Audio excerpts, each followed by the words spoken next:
गायत्री विद्या मंदिर उच्च माध्यमिक विद्यालय सांचौर के ऑनलाइन क्लास में आप सभी विद्यार्थियों का स्वागत है। कक्षा 12 राजनीति विज्ञान विषय में हम हमारे महत्वपूर्ण उदाहरण समानता का अध्ययन कर रहे हैं। प्यारे विद्यार्थियों, हमने पिछली कक्षा में हमारे कल समानता का अर्थ तथा समानता के संबंध में विभिन्न विद्वानों के जो मत हैं उसके संबंध में डिस्कशन किया। आज हम देखते हैं समानता के प्रकार, काइंड्स ऑफ इक्वलिटी। समानता के जो विविध प्रकार अलग अलग राजनीतिक चिंतकों ने जो दिए हैं उनको हम एक एक करके विस्तार से देखेंगे कि किस प्रकार से इनमें आपस में इनके जो अलग अलग प्रकार हैं वो दिखाई देते हैं। सबसे पहले हम लेते हैं नागरिक समानता, सिविल इक्वलिटी। अब देखिए, आपने इससे पहले स्वतंत्रता वाला टॉपिक पढ़ा है, वहाँ पर भी आपको यही शब्द आते हैं, लेकिन समानता की जगह स्वतंत्रता आती है। आई बात समझ में? इसलिए आपको ज़्यादा उसमें कोई बहुत बड़ा डिफरेंस नहीं मिलेगा। नाम का डिफरेंट है, यहाँ समानता इक्वलिटी की बात होगी, वहाँ लिबर्टी की बात होगी। बातें वो सब वही होगी, कुछ ज़्यादा इसमें बड़ी बात नहीं होगी। इसलिए आपको ये टॉपिक आसानी से अच्छे ढंग से समझ में आ जाएगा। तो मैं सबसे पहले बात करता हूँ नागरिक समानता, सिविल इक्वलिटी की। क्या होती है नागरिक समानता? देखो, राज्य के सभी नागरिकों को नागरिक अधिकार प्राप्त हो तथा राज्य द्वारा अपने नागरिकों के साथ किसी तरह का भेदभाव नहीं किया, जिससे नागरिकों के मन में राज्य के प्रति विश्वास की भावना कायम हो सके। देखिए, हमको जो भी लोकतांत्रिक व्यवस्था है, इन देशों में हम ये समानता स्वतंत्रता की कल्पना कर सकते हैं। तो हमको जो भी समानता है, जो अधिकार है, ये सब कहाँ से प्राप्त होते हैं? राज्य से प्राप्त होते हैं, और राज्य अकॉर्डिंग संविधान के अनुसार। तो राज्य हम सभी नागरिकों को, ध्यान रखना, मैंने आपको बताया कि नागरिक शब्द है, व्यक्ति नहीं है। व्यक्ति कोई विदेशी भी हो सकता है, लेकिन नागरिक उस देश का जो मूल जन्म से ही रहने वाला व्यक्ति, वो नागरिक कहलाता है। ठीक है, तो वो राज्य क्या करेगा कि सभी नागरिकों को अपने जीवन का विकास करने के लिए, अपने जीवन का सर्वांगीण विकास के लिए वो कुछ नागरिक अधिकार प्रदान करते हैं। तो वो सभी को होना चाहिए। ऐसा नहीं है कि कोई वंचित रह जाए, कोई पीछे रह जाए, ऐसा नहीं। जो भी उस राज्य की सीमा में जो भी लोग रहते हैं, जो नागरिक हैं, सबको अधिकार प्राप्त हो तथा राज्य द्वारा अपने नागरिकों के साथ किसी तरह का कोई भेदभाव नहीं करें। कोई किसी तरह का भेदभाव नहीं, अमीर गरीब, छोटा बड़ा, जाति विशेष, कुछ भी नहीं। सबको समान दृष्टि से देखें, सबको समान निगाह से रखें, सबको आगे बढ़ने का अवसर समान दें, सबको इक्वल इक्वल इक्वल। तो ये मान सकते हैं कि उस राज्य के रहने वाले लोगों के मन में राज्य के प्रति विश्वास भी बढ़ेगा, और ये उनको एहसास होगा कि नहीं, राज्य के द्वारा हमें किसी प्रकार का कोई भेदभाव नहीं किया जा सकता है, और हमें हमारे सभी नागरिकों को समान अवसर मिलते हुए, सबके साथ समानता का व्यवहार करते हुए ये परम जो अधिकार है राज्य प्रदान करता है। अब देखिए, विधि के शासन की स्थापना द्वारा नागरिक समानता की स्थापना किया जा सकता है। मतलब विधि सर्वोच्च है, विधि से ऊपर कोई भी नहीं है, राज्य भी विधि के अंतर्गत है। तो जिस देश में, जिस शासन व्यवस्था में विधि का शासन होता है, तो उसमें सभी नागरिकों के लिए समानता का व्यवहार किया जाता है, समानता स्थापित होती है। क्योंकि विधि के लिए ये नहीं होता है कि कौन बड़ा है, कौन छोटा है, कौन अमीर है, कौन गरीब है, कौन उच्च जाति, कौन निम्न जाति, ऐसा कुछ भी नहीं होता है। विधि के लिए ऑल और सब इक्वल होते हैं। ठीक है, तो जरूरी है कि अगर हमें समानता प्राप्त करनी है तो वहाँ पर विधि का शासन भी हो, और ये बिल्कुल ऐसा होता आया भी है। फिर देखिए कि हमारे देश, अगर भारत की बात करें तो हमारे भारत के संविधान में जो हमारे भाग 3 में जो हमारे मौलिक अधिकार दिए गए हैं, अनुच्छेद 12 से 35 में, और विशेषकर जब बात करें अनुच्छेद 14 की, 14 से 18, जिसमें हम सभी भारतीय नागरिकों को समानता का अधिकार, विधि का समान संरक्षण, जो अधिकार प्रदान किया गया है, मौलिक अधिकार प्रदान किया गया है, विधि के समक्ष समानता और विधि के समान संरक्षण। बात समझ में आई? कानून के समक्ष समानता, ये हमारे इस समानता के अधिकार में नहीं थे। 14 ये इस बात को ही स्पष्ट करता है कि यहाँ पर कानून का शासन है, संविधानवाद पाया जाता है, संविधान सर्वोपरि है, संविधान में सभी नागरिकों को बराबर के अधिकार दिए हैं, किसी प्रकार का कोई भेदभाव नहीं किया है, इसलिए हमारे लिए सर्वश्रेष्ठ नहीं है। तो ये कहलाती है आपकी नागरिक समानता के, राज्य के अंतर्गत रहने वाले सभी नागरिकों को बराबर का नागरिकों के साथ समानता का व्यवहार किया जाता है। स्पष्ट हुआ? अब हम देखते हैं बच्चों राजनीतिक समानता। नागरिक समानता के बाद देखते हैं राजनीतिक समानता। अब राजनीतिक समानता में भी आप देखेंगे कि राज्य के सभी नागरिकों को बिना किसी भेदभाव के राज्य के कार्यों में भाग लेने की समानता हो। मतलब राज्य के द्वारा जो भी कार्य किए जाते हैं, अब नागरिक समानता में तो जो हमें मिलता था वो राज्य और संविधान से मिलता था, अब हमें राजनीतिक समानता में क्या करना है कि हमें इन्वॉल्व होना है राज्य के कार्यों में। राज्य के कार्यों में हम भागीदार होंगे, राज्य के कार्यों में भाग लेंगे, तो इसमें हम सभी को बराबर का बिना किसी भेदभाव के सबको लेने का मौका मिले। आप सभी को पता है कि सभी वयस्क नागरिक जो अन्य योग्यता पूर्ण करते हो समान रूप से मताधिकार, निर्वाचन हेतु अभ्यर्थता देने, सार्वजनिक पदों को प्राप्त करने का अधिकार प्राप्त हो। राजनीतिक समानता प्रजातंत्र की आधारशिला के रूप में स्वीकार किया जाता है। आप सभी को पता है कि भारत में 18 वर्ष की आयु प्राप्त प्रत्येक स्त्री और पुरुष, उनको भारत की जितनी भी हमारे केंद्र सरकार, राज्य सरकार, स्थानीय सरकार, सभी जगह उसको वोट देने का अधिकार, मत देने का अधिकार मिल जाता है उसको स्वतः।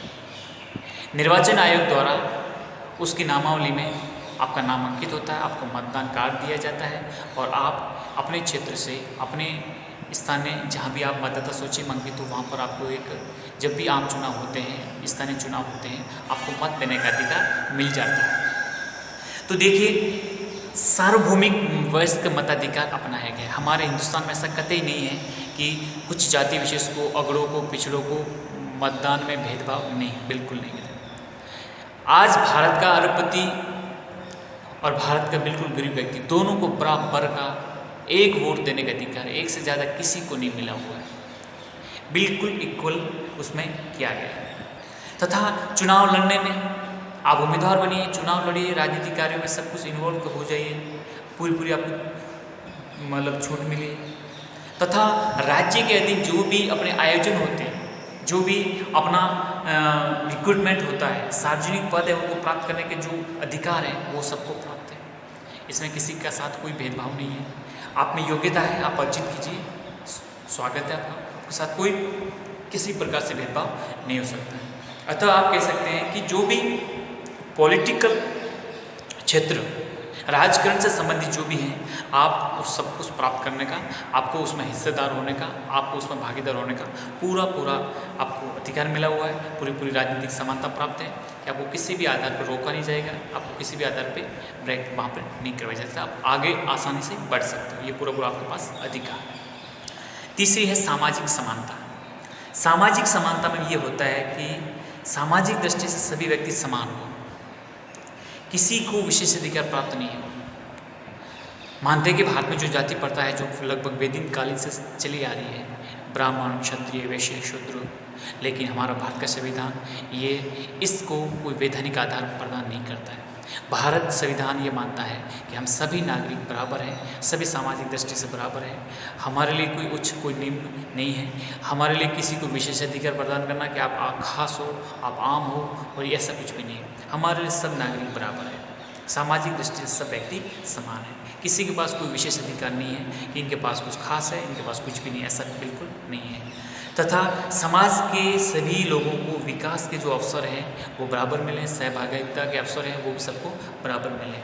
इसलिए हम चाहते हैं, हम मतलब राज्य चाहता है कि हम सामाजिक न्याय की अवधारणा है उसको प्रतिपादित करके और भी मजबूत सशक्त करते हुए इसको परिपक्व दिशा की ओर अग्रसर करें, ताकि सभी लोगों को सामाजिक समानता का एक बड़ा अवसर मिले और उसका उपभोग कर सकें बिना किसी जातिगत भेदभाव, धार्मिक भेदभाव या समुदाय, लिंग, धर्म, जाति कुछ भी नहीं, सब ऑल आर इक्वल। ये हम सोशल इक्वलिटी में इस बात को स्पष्ट करना चाहते हैं। चौथे है प्राकृतिक समानता, नेचुरल इक्वलिटी। इस अवधारणा के प्रतिपादक ये मानते हैं कि प्रकृति ने सभी मनुष्यों को समान बनाया। बिल्कुल सही बात है। मैंने आपको प्राकृतिक स्वतंत्रता में यही बात दोहराई थी और यहाँ अभी पर भी यही बात स्पष्ट कर रहा हूँ कि प्रकृति ने हमें सभी मनुष्यों को समान बनाया है। हमारा जिस प्रकार से हमारे ज्ञानेंद्रिय, कर्मेंद्रिय किसी प्रकार का कोई भेदभाव नहीं किया है, उनमें एक जैसा शरीर और एक जैसी बुद्धि है। कालांतर में जो अंतर दिखता है वो सामाजिक परिस्थितियों में भिन्नता का परिणाम है। मतलब प्रकृति ने सबको समान दृष्टि से दिया है, लेकिन फिर जन्म के बाद में जो परिस्थिति मिली, जो सामाजिक परिस्थिति मिली, उससे भिन्नता हुई और भिन्नता के फल जो अर्जित गुण है, जो जन्म के बाद हमें ग्रहण करने पड़ते हैं। अर्जित गुणों में भिन्नता के कारण ये बिल्कुल थोड़ी सी भिन्नता दिखाई पड़ती है। इसलिए ये मानते हैं कि प्राकृतिक समानता का सिद्धांत और सबसे ज़्यादा मतभेद युक्त है। प्रकृति सभी मनुष्यों को समान पैदा करती है कि नहीं करती है? प्रकृति में सभी मनुष्यों को गुण, योग्यता, क्षमता, शक्ति, प्रतिभा, विचार सब समान होते नहीं होते? ये खैर एक विवाद का एक बहुत बड़ी आलोचना का प्रश्न है। लेकिन ये मानते हैं कि ये हमें बिल्कुल, जब एक तौर पे एक पक्ष ये कहता है कि प्रकृति ने सभी मनुष्यों को समान बनाया है, तो हमें किसी प्रकार से ऐसा कोई भेदभाव नहीं करना चाहिए। इसलिए हमें जो भी सामाजिक परिस्थितियाँ हैं वो उस प्रकार से प्रदान करें ताकि उसका जीवन का विकास हो सके। अगला है आर्थिक समानता। आर्थिक समानता अन्य समानताओं का एक आधार है। और बात आर्थिक, जब आप कार्ल मार्क्स के बारे में पढ़ चुके होंगे या और भी इसके संबंध में पढ़ेंगे तो आपको पता चलेगा कि जो ये समानता है वो सभी समानताओं के एक आधार बिंदु कहलाता है। आर्थिक समानता के अभाव में राजनीतिक हो, नागरिक हो, सामाजिक हो, सब अर्थहीन है। क्योंकि व्यक्ति के जब पेट भूखा हो ना तो उसको बड़े आदर्श अच्छे नहीं लगते। इसलिए ये कहते हैं कि अर्थव्यवस्था, आर्थिक संसाधन, उसका वितरण, आर्थिक विषमता होगी तो सब प्रकार की समानता व्यर्थ होगी। इसलिए ये कहते हैं कि संपत्ति का समान वितरण या सभी को समान वेतन, आर्थिक समानता ये भी नहीं है कि जो भी प्रॉपर्टी सबको बराबर बराबर बांट दो और सबको समान वेतन दो, ये नहीं है। ये आर्थिक समानता नहीं है, ये अवसर की समानता है। अर्थात सभी लोगों को कार्य करने के समान अवसर उपलब्ध करवाएं और सभी व्यक्तियों की न्यूनतम आवश्यकता है उसकी पूर्ति हो सके, तो ये अवसर के तौर पर हो सकते हैं। इसलिए राज्य की कोशिश की जानी चाहिए कि राज्य की सीमा के अंतर्गत ऐसा कोई राज्य के द्वारा कदम नहीं उठाना जाना चाहिए कि भाई किसी वर्ग विशेष, किसी लोगों को फायदा मिले। राज्य के जो अंतर्गत उत्पादन के साधन हैं, वितरण है, उसको न्याय संगत वितरण हो और समाज में जो आर्थिक विषमता है उसको कम से कम बिल्कुल दूर करें और सबका जीवन स्तर उच्च स्तर पर ले जा सके, ये कोशिश की जानी चाहिए। आर्थिक समानता होगी तो सब समानता का अच्छे ढंग से वो उपभोग भी कर पाएंगे। अगली है सांस्कृतिक समानता, कल्चरल इक्वलिटी। राज्य द्वारा बहुसंख्यक और अल्पसंख्यक वर्गों के साथ समानता का व्यवहार करना। देखिए, जिन देशों में धार्मिक विविधता ज़्यादा होती है वहाँ पर ये सबसे ज़्यादा बड़ी काम की मतलब एक अवधारणा है।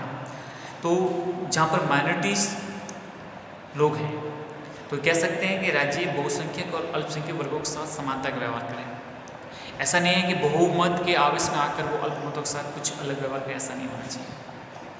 उनकी जो भाषा है, उनकी लिपि है, उनकी संस्कृति है, उनकी सामाजिक परिवेक्षण है, उसको संरक्षण का समुचित अवसर प्रदान करे राज्य। हमारा संविधान सांस्कृतिक समानता है तो उसको मौलिक अधिकार भी प्रदान किया है कि जो भी माइनॉरिटीज़ क्लास के लोग हैं उनको ये आधार नहीं लगे कि नहीं इस बहुसंख्यक देश में हम पिछड़ते जा रहे हैं, हमारे अधिकारों का कोई स्थान नहीं है। ऐसा कतई नहीं होना चाहिए। आई बात समझ में? इसलिए सांस्कृतिक समानता को भी इसके साथ स्पष्ट किया जा सकता है। अगला है कानूनी समानता। देखिए, लीगल इक्वलिटी मैंने आपको पहले भी बताया कि प्रजातांत्रिक राज्यों में कानूनी समानता की स्थापना करके विषमता का अंत किया जा सकता है। इसका तात्पर्य यह है कि कानून के समक्ष समानता और कानून का समान संरक्षण, दो बड़ी बातें। कानून के समक्ष समानता, कानून ये है कि वो किसी के साथ भेदभाव नहीं करता। कानून की नज़र आपने देखा होगा कई फिल्मों में या कई फोटो में, जो एक आंखों पर पट्टी बांध के हाथों में तराजू लेके खड़े हैं, जो एक सिंबल दिया जाता है। मतलब कानून ये नहीं देखता कि अगला कौन है। कानून अपने हिसाब से चलता है कि मैं इस का मतलब जो मेरा जो जिस प्रकार का उल्लेख किया गया है उसके तहत मैं न्याय संगत रहकर काम करूँ। इसलिए कानून के समक्ष समानता मतलब बिना किसी भेदभाव के नागरिकों को कानून के समक्ष समान समझना बिल्कुल एक प्रकार की विधि के शासन की स्थापना के अनुकूल है। कानून सबको बराबर का दर्जा देता है, सबको बराबर समझता है, किसी प्रकार का भेदभाव नहीं करता है। और कानून का समान संरक्षण है, इसका तात्पर्य हुआ कि एक जैसे लोगों से कानून का एक जैसा व्यवहार, सभी के लिए समान कानून, समान न्यायालय, समान एक जैसे गुना पर समान दंड, सब कुछ इक्वल होना चाहिए और सबकी पहुंच कानून तक बराबर की होनी चाहिए। ऐसा नहीं है कि आपको बिल्कुल संरक्षण नहीं मिले, ऐसा भी नहीं होना चाहिए। तो ये कानूनी समानता के अंतर्गत आप समझ सकते हैं। अगला है अवसर की समानता, ये इक्वलिटी ऑफ अपॉर्चुनिटी। इसमें मतलब ये होता है कि राज्य द्वारा अपने समस्त नागरिकों को जो समुचित विकास के जो अवसर है वो प्रदान बराबर करने चाहिए। राज्य किसी के साथ जाति, धर्म, वर्ण, लिंग, नस्ल के आधार पर कोई भेदभाव नहीं करें और इन भेदभावों के आधार पर किसी मतलब कोई भेदभाव करे भी नहीं और सबको समानता का अवसर, उन्नति का अवसर प्रदान करें। और अंत में देखें शिक्षा की समानता। शिक्षा की समानता में मतलब राज्य द्वारा अपने सभी नागरिकों को बिना किसी भेदभाव के समान इक्वल शैक्षणिक अवसर प्रदान करें। लेकिन राज्य द्वारा समाज के कमजोर और पिछड़े वर्ग के लिए जो वर्ग हैं, जो वंचित हैं, उनके लिए कुछ विशेष सुविधा प्रदान भी करनी चाहिए। तो इसका मतलब ये उनके लिए कुछ विशेष सुविधा दी, तो ये कुछ स्वतंत्रता का हनन नहीं है, समानता का कोई हनन नहीं है। ये उन वंचित वर्गों को ऊपर उठाने के लिए है ताकि वो भी एक समाज की मुख्य धारा में, मूल धारा में लौट सके। इसलिए इस प्रकार का जो कहें तो ये सकारात्मक कार्रवाई का कही जा सकती है राज्य के द्वारा कि वो वंचित वर्गों को ऊपर उठाने के लिए कुछ आवश्यक सुविधा प्रदान करके उनको ऊपर लाए और फिर समाज की मुख्य धारा में लाकर सबको बराबर की स्थिति पर लाकर छोड़ दें। तो ये कहलाती है शिक्षा की समानता। तो हमने आज देखा हमारे जो समानता के प्रकार हैं उनके संबंध में। अब अंत में हमारा एक टॉपिक बचता है कि स्वतंत्रता और समानता। पहले स्वतंत्रता पढ़ी, उसके बाद में हमने समानता पढ़ी। दोनों का विस्तार से विश्लेषण करने के बाद में अब हम स्पष्ट करते हैं कि दोनों में क्या संबंध है। क्योंकि राजनीतिक आलोचक कुछ ये मानते हैं कि ये एक दूसरे के विरोधी हैं, तो कुछ ये मानते हैं एक दूसरे के पूरक हैं। मतलब अगर स्वतंत्रता समानता दोनों एक साथ नहीं रह सकते, एक दूसरे को अतिक्रमण करती हैं, तो कुछ इसके विरुद्ध में अपना मत प्रकट करते हैं, कुछ उसके पूरक के रूप में अपना मत प्रकट करते हैं। तो क्या है देखिए, आप दोनों के मध्य संबंध को स्पष्ट करते हैं और परीक्षा की दृष्टि से बेहद उपयोगी प्रश्न भी ये है। तो देखिए, स्वतंत्रता समानता के पारस्परिक संबंधों का विवेचन जरूरी है। ये दोनों ही अवधारणा व्यक्ति के जीवन को गहराई से प्रभावित करती है। हमने स्पष्ट किया, समझा इसको। किंतु कुछ विद्वान मानते हैं कि ये विरोधी भी हैं, तो कुछ मानते हैं कि ये पूरक भी हैं। तो पहले समझते हैं कि स्वतंत्रता समानता किस प्रकार से परस्पर विरोधी है। विरोधी के संबंध में हम लॉर्ड एक्टन को सबसे प्रमुख मानते हुए उसके संबंध में उन्होंने बात बताई है कि कुछ विचारक मानते हैं कि इनमें किसी प्रकार की साम्यता नहीं है, समानता नहीं है। लॉर्ड एक्टन ने इस पर विशेष बल दिया है। वो कहते हैं कि समानता के आवेश में स्वतंत्रता की आशा को व्यर्थ कर दिया।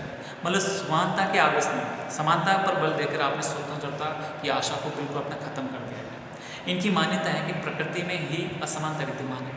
ये कहते हैं कि जब भाई प्रकृति से ही असमानता दिखाई देती है, प्रकृति सबको एक जैसा नहीं बना रही है, योग्य अयोग्य में समानता की स्थापना करने का कोई औचित्य नहीं है। और फिर आप कहते हो नहीं हम सबको समानता प्रदान करना चाहते हैं, तो फिर योग्य और अयोग्य में मतलब क्या है? ठीक है। और ये न तो ये वास्तविक है और न इस प्रकार की समानता स्थापित की जा सकती है। इसलिए मेरा ये मानना है, मेरा मतलब लॉर्ड एक्टन का मानना है कि व्यवहार में दोनों एक दूसरे की दोनों में किसी एक ही प्रस्तुति को स्थापित किया जाता है। स्वतंत्रता तो समानता दोनों एक साथ नहीं रह सकती। ये लॉर्ड एक्टन इसके सख्त खिलाफ में, इसके विरुद्ध पक्ष में है। लेकिन दूसरों का जो विचार है वो कहते हैं कि नहीं, एक दूसरे के पूरक है। तो उसमें कौन है? तो उसमें एक एक करके अपन समझते हैं विचार। रूसो कहते हैं कि समानता के बिना स्वतंत्रता जीवित नहीं रह सकती। ये आपको कथन याद रखना, अंडरलाइन आप कर सकते हो, आपके पास पाठ्य पुस्तक है। ठीक है। लॉर्ड एक्टन का कथन भी इंपॉर्टेंट है और अपने रूसो का भी महत्वपूर्ण है कि समानता के बिना स्वतंत्रता जीवित नहीं रह सकती। दोनों एक दूसरे के जबरदस्त जुड़े हुए हैं। समानता होगी तो स्वतंत्रता रहेगी, नहीं तो इसके बिना वो नहीं चल सकती। पोलार्ड भी लिखते हैं कि स्वतंत्रता की समस्या का एकमात्र समाधान समानता में ही निहित है। ठीक है। अगर स्वतंत्रता प्रदान करना चाहते हो तो स्वतंत्रता उसमें निहित है, स्वतंत्रता प्रदान करनी, समानता प्रदान करनी ही पड़ेगी।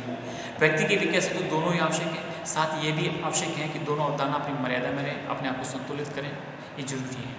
महात्मा गांधी भी यही कहते थे कि स्वतंत्रता का अर्थ नियंत्रण का अभाव नहीं, अपितु व्यक्तित्व के विकास की अवस्थाओं की प्राप्ति है। स्वतंत्रता का अर्थ नियंत्रण का अभाव नहीं है, अपितु व्यक्तित्व के विकास की व्यवस्थाओं की प्राप्ति है।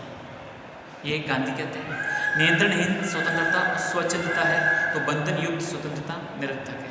मतलब अगर आप स्वतंत्रता पर नियंत्रण नहीं रखोगे तो वो स्वच्छंदता बाद में बदल जाती है, मन मर्जी में बदल जाती है। तो अगर आप बंधन रखोगे स्वतंत्रता पर, तो फिर वो बंधन रखने तो फिर स्वतंत्रता देना न देना एक जैसी हो जाएगी, तो वो निरर्थक के रूप में समझ सकते हैं। अतः राजनीतिक समानता के बिना स्वतंत्रता अर्थहीन हो जाएगी। नागरिकों का बड़ा समूह शासन में भागीदारी से वंचित हो जाएगा। वही नागरिक समानता के अभाव में स्वतंत्रता उपभोग करने का अवसर भी नहीं मिलेंगे। और दूसरी ओर सामाजिक समानता के अभाव में स्वतंत्रता कुछ लोगों के विशेषाधिकार बनकर रह जाएगी। आर्थिक समानताओं की अनुपस्थिति में समान मतलब संपत्ति का केंद्रीकरण पूंजीपतियों के हाथों में हो जाने से शेष समाज का रेमोक्रम पर जीतेगा। तो जैसा वो चाहेंगे अमीर लोग, वैसा ही उनको करना पड़ेगा। इसलिए हर्बर्ट बीन कहते हैं, इन दोनों मतों में स्पष्ट करते हुए कहते हैं कि स्वतंत्रता में समानता निहित है। स्वतंत्रता और समानता में परस्पर कोई द्वंद्व नहीं है, कोई क्लेश नहीं है, कोई संघर्ष नहीं है और नहीं ही एक दूसरे से पृथक है, वरन एक ही आदर्श के ये दो तथ्य हैं जिसका नाम है स्वतंत्रता और समानता। तो इस प्रकार से उन्होंने दोनों के मध्य एक अपने पूर्व संबंधों को स्पष्ट करते हुए बताया कि दोनों भी एक समान है, इनका एक दूसरे के साथ अलग नहीं कर सकते, दोनों एक दूसरे के साथ जुड़े हुए हैं पूरक के रूप में। तो रूसो, पोलार्ड, गांधी और हर्बर्ट डीन इस संबंध में अपनी बात को स्पष्ट करते हुए दोनों के मध्य समानता, मतलब स्वतंत्रता समानता के मध्य संबंधों को स्पष्ट किया है। तो ये हमने समझा स्वतंत्रता और समानता अध्याय।